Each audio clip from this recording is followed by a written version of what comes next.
It's like, for me, it's a tie between this and Inferno. And Inferno has, my favorite sequence in Inferno was actually directed by Mario Bava, which is the Mario Bava directed the underwater. So, and I tried so many times to ape it. Like I tried with Ape Sapien on Hellboy. Him swimming amongst the floating things and grabbing. It's just, and as I say, Argento is about in that respect, Argento, Brian De Palma, who are sort of trying to ape Hitchcock in a very strange way, oblique way, ultimately are like Hitchcock in one sense. They are sequence filmmakers.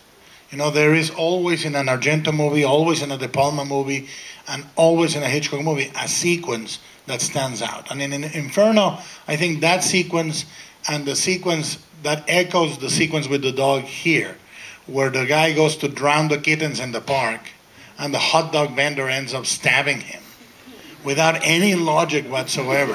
And I think that's what works with Fulci, Argento, Bava. Horror depends on the suspension or the violation of logic, for sure. You always, when you're willing. I hate it when in American movies, horror movies are very logical movies. I go, you don't understand. And I argue with producers all the time, for me or the directors I'm producing. Oh, we need to know more about this. No, you don't. You don't, and you shouldn't. And Argento is so beautiful. It's almost like Buñuel has that quintessential moment.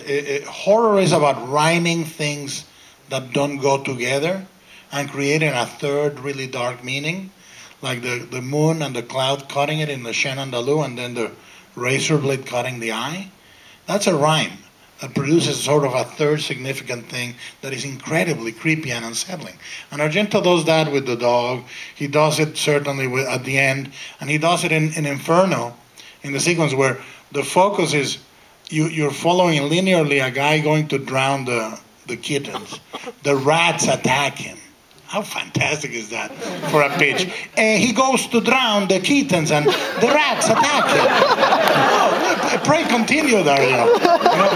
And then the night, the moon, and the hot dog vendor stabs him repeatedly. Fantastic. That's fucking good. And I mean, it's like the hairiest, most sweaty set of balls you can ever expect anyone to have. I mean, this guy's ballsack is the size of a small fucking potato sack.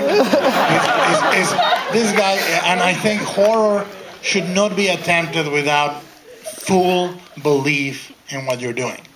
Like, he needs to be completely convinced. Fulci was completely convinced. And so on and so forth. And the same is true of Fellini in his own universe.